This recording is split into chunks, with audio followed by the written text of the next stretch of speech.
Greetings, one and all. The NHL expansion draft is taking place, and teams had until 3 PM Eastern Time on Saturday to make trades before a trade freeze as the expansion draft takes place. Now that the freeze has taken place, teams have chosen the players they are protecting and the ones they are exposing in the expansion draft for the new Vegas Golden Knights. As you may expect, the 30 teams already in the league are wanting to get as much done as they can and get as much bang for their buck. So there were a few trades that took place before the trade freeze. Let's go through them all, shall we? We start with the Tampa Bay Lightning, who traded forward Jonathan Drouin and a conditional 2018 6th round pick to the Montreal Canadiens for defenseman Mikhail Sergachev and a conditional 2018 second round pick. So Tampa Bay have finally gotten rid of Drouin and his personality, added a very promising defensive prospect who could be ready to play for the Lightning next year, whilst adding a solid future draft pick. That's not too bad in a day's work for the Tampa Bay Lightning. And on the flip side, the Habs look to make their team a little bit faster and add some extra scoring by picking up Drouin, with the hope that he can potentially become a first-line winger to play alongside Galchenyuk and Max Pacioretty.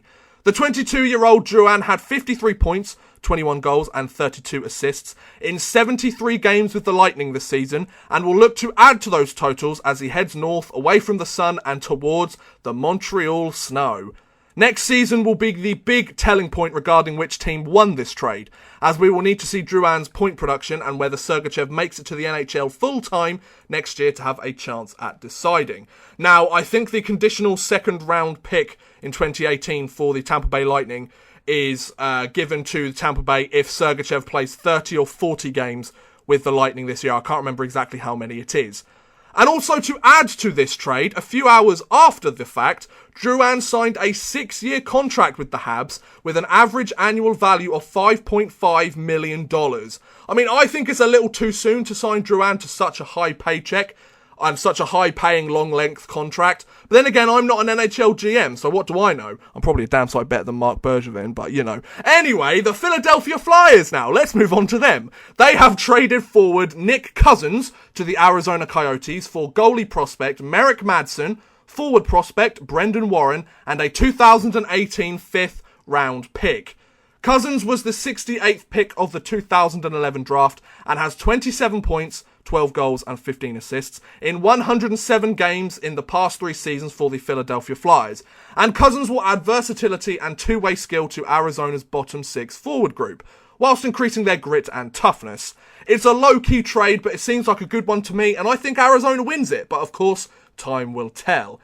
Then the Montreal Canadiens got busy once again and traded defenseman Nathan Beaulieu to the Buffalo Sabres in exchange for the Sabres' 3rd round pick in the 2017 draft. Beaulieu had career-high goals and assists with 4 goals and 24 assists for 28 points in 74 games this season with the Canadiens, and has 7 goals and 53 assists for 60 points in 225 games with the Habs over the last 5 seasons, after being drafted 17th overall in the 2011 entry draft. The Habs are really pushing the boat out and making some drastic defensive changes, aren't they? Bloody hell, Habs, when are you going to stop? First, they trade away one of their best defensive prospects. Now they ship Beaulieu off. Like, what is going on here? Whilst Beaulieu was never exactly a top-pair defenseman, he did provide solid depth to a strong defensive core, and has helped the team have strong defence since he established himself in Montreal. However, it looks like Habs GM Mark Bergevin, the guy I said I could be better than, he wants to give up the smaller jigsaw pieces in his team, and add bigger pieces like Drouin and draft future players with these draft picks, as his current team hasn't been able to win the cup with the superstar talent they have in Carey Price, PK Subban, then to Shea Weber and Max Pacioretty. At this moment in time, I think the Sabres have clearly won this trade, but we will have to wait and see who they Habs select with their new pick to decide who the real winner is of this trade long term. I'm forgetting how to speak again. Also, the Arizona Coyotes, they weren't done yet either, and they traded goaltender Mike Smith to the Calgary Flames for Chad Johnson, prospect Brandon Hickey, and a conditional 2nd or 3rd round pick in either the 2018 or 19 draft. Now, Smith had a record of 19 wins, 26 losses, and 9 overtime or shootout losses last season, with a 2.92 goals against average and a .914 save percentage in 55 games with the Coyotes last season. And he has a career record of 195 wins, 198 losses, and 60 overtime or shootout losses in 474 games in 11 NHL seasons with the Coyotes, Dallas Stars, and the Tampa Bay Lightning. On the flip side, Chad Johnson had a record of 18, 15 and 1 this season with a 2.59 goals against average and a .910 save percentage in 36 games this season, and he has a career record of 68 wins, 45 losses and 12 overtime or shootout losses in 137 games with the Flames, New York Rangers, Coyotes, Bruins, Islanders and the Buffalo Sabres. The fan favourite in Smith has been shipped off to a bubble playoff team I should say, for a journeyman goaltender who will have played for half the teams in the league by the time his career is done, most likely. So this is a very interesting trade, I think. Smith may not have a winning record in the NHL, but that is due to no fault of his own, as he has had to play for some pretty awful Arizona rosters over the last 6 seasons. He has been part of the Coyotes franchise. I think this is a smart move for both teams, as Calgary gets a starting goaltender whose stats should greatly improve behind a stronger Calgary defense, whilst the Coyotes get a potential starter who showed a lot of promise last year and could finally find a home with an NHL team if he plays well. In terms of who won this trade, my head is telling me to go for Arizona, as they got a pretty sizable return for Mike Smith, but I think it's too early to tell with these two goaltenders, and next season will give us the best idea of who won this trade. And finally, the San Jose Sharks got in on the action just before the trade freeze, as they traded defenseman Mirko Mueller and a 2017 5th round pick to the New Jersey Devils for a 2017 2nd round and 4th round pick. Mueller played 4 games in the NHL this season and had 1 goal and 1 assist.